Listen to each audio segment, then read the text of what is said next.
السلام علیکم۔ ہماری آج کی گفتگو کا موضوع ہے حروف ابجد کی ترتیب اور معنویت۔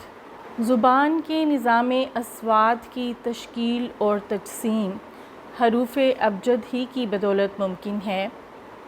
حروف ہجا یا حروف ابجد وہ بنیادی حروف ہوتے ہیں جو زبان کی اصواتی تجسیم کر کے اس کی معنویت کو فروغ دیتے ہیں۔ زمانہ قدیم میں پہل صرف اصوات تھیں۔ تحریر کا آغاز بہت آہستہ آہستہ اور درجہ بدرجہ ہوا ہے۔ انسان نے اپنے مقاصد کے حصول کے لیے اول چند نقوش ترتیب دیے اور وہ نقوش اپنے اندر ایک خاص قسم کی معنویت رکھتے تھے۔ چونکہ اصوات تجریدی ہیں، ان کی معنویت کو تو محسوس کیا جا سکتا ہے لیکن انہیں دیکھنا ممکن نہیں، لہٰذا انسان نے ان کی تجسیم کے لیے نقوش سے کام لیا۔ پروفیسر سید محمد سلیم لکھتے ہیں کہ تحریر کی ایجاد بتدریج ہوئی ہے۔ پہلے انسان نے تفریح کے طور پر تصویریں بنانا شروع کیں، اس کے بعد خاکہ نگاری شروع کی اور اس کے ذریعے مفہوم ادا کرنے کی کوشش کی۔ خاکہ نگاری سے بعد نقوش تک جا پہنچی۔ اس سے مزید ترقی کر کے انسان نے حلق سے نکلنے والی آوازوں کے لیے نقوش مقرر کر لیے۔ یہی نقوش حروف ابجد یا حروف الف با کہلاتے ہیں۔ حروف ابجد کو الفابیٹس بھی کہا جاتا ہے۔ اس سے ظاہر ہے کہ انسان نے سب سے پہلے حلق سے نکلنے والی آوازوں کو ترجیح دی اور اس لحاظ سے نقوش بھی ترتیب دیے۔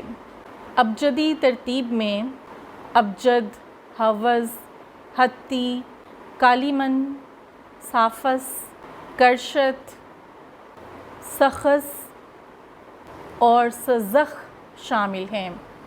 اس حوالے سے شان الحق حقی کہتے ہیں، ابجد حروف تہجی کی وہ ترتیب ہے جو الف ب ج د سے شروع ہوتی ہے اور جس کے حروف کو ملا کر چند کلمات میں تقسیم کر دیا گیا ہے، یعنی ابجد، حوض، حتی، کلیمن، صافس، کرشت، سخس، ززخ۔ پہلے 9 حروف بالترتیب اکائیوں پر، یہ تا صاد 9 دہائیوں پر، دس تا 90، کاف تا زوئے سینکڑوں پر اور غین 1000 کا حامل قرار دیا گیا ہے۔ مکمل وثوق سے نہیں کہا جا سکتا کہ تحریر کا فن کب ایجاد ہوا، لیکن اکثر یہودی روایات کے مطابق تحریر کے موجد حضرت ادریس علیہ السلام ہیں۔ تاہم ابجد کی ایجاد کا سہرا آرامیوں کے سر ہے۔ آرامی زبان میں مذکورہ حروف ابجد بامعنی ہیں۔ چونکہ عبرانی اور عربی زبانیں بھی آرامی کی طرح سامی نسل سے ہیں، اس لیے ان زبانوں میں بھی یہ حروف بامعنی ہیں، لیکن یونانی یا دیگر زبانوں میں ان حروف کے کوئی معنی نہیں ہیں۔ 3000 سال قبل مسیح شہر کنعان سے تعلق رکھنے والے آرامی نسل کے بعض اصحاب فکر نے حلق سے نکلنے والی اصوات کو مجسم کرنے کے لیے جو نقوش متعین کیے ان کی تعداد پہل 22 تھی۔ ابجدیں 2 ہیں، ایک آدم علیہ السلام کی ترتیب دی ہوئی اور دوسری حضرت ادریس علیہ السلام کی۔ آج کل حضرت ادریس علیہ السلام کی ابجد ہی جاری ہے۔ اس ابجد میں عربی کے تمام حروف آ گئے ہیں۔ اگر انہیں علیحدہ کر کے ترتیب دیا جائے تو پوری الف ب ت بن جائے۔ ان حروف کے اعداد بھی مقرر کیے گئے ہیں جنہیں حساب جمل کہا جاتا ہے۔ حروف ابجد کا تعلق علم الاعداد یعنی حساب جمل سے بھی ہے۔ عبرانی لوگ حروف سے تحریر کے علاوہ گنتی کا کام بھی لیتے تھے، کیونکہ اس زمانے میں ابھی تک اعداد ایجاد نہیں ہوئے تھے۔ انہوں نے اپنی سہولت کے لیے ہر حرف کا کوئی نہ کوئی عدد مقرر کر لیا۔ ان حالات میں جب عبرانی حروف عرب میں منتقل ہوئے تو یہ روایت بھی عربوں میں منتقل ہو گئی۔ بعد ازاں ایران اور ہندوستان میں جن نئے حروف ہجا کا اضافہ ہوا ان کے اعداد ان کے ہم شکل حروف کے اعداد کے مطابق مقرر کیے گئے۔ کسی بھی تاریخی واقعے کو یاد کرنے کے لیے ایک بامعنی جملہ تراشا جاتا اور اس کے اعداد مقرر کیے جاتے۔ اس عمل کو اس واقعے کا مادہ تاریخ نکالنا کہا جاتا ہے۔ اسی طرح حروف ابجد کے استعمال کا یہ طریقہ ہندوستان میں منتقل ہو گیا اور یہاں بادشاہوں کی وفات اور کئی ایک دیگر اہم تاریخی واقعات کے مادہ تاریخ نکالے گئے۔ اگر حروف ہجا کی ترتیب کا جائزہ لیا جائے تو معلوم ہوگا کہ اول ان کی ترتیب آرامی طریقے یعنی ابجد کے مطابق تھی۔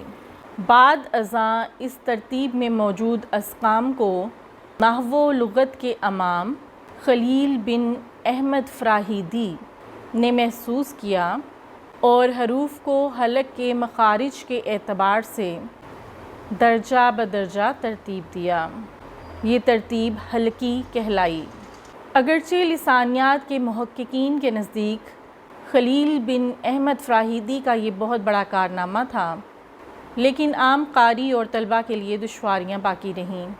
بعد میں اس مشکل دقت اور دشواری کا حل عربی خط کے عظیم فنکار ابن مقلہ نے نکالا اور اس نے ہم شکل حروف کو ایک جگہ اکٹھا کر کے ایک نئی ترتیب بنائی جو ترتیب ابتس کہلاتی ہے۔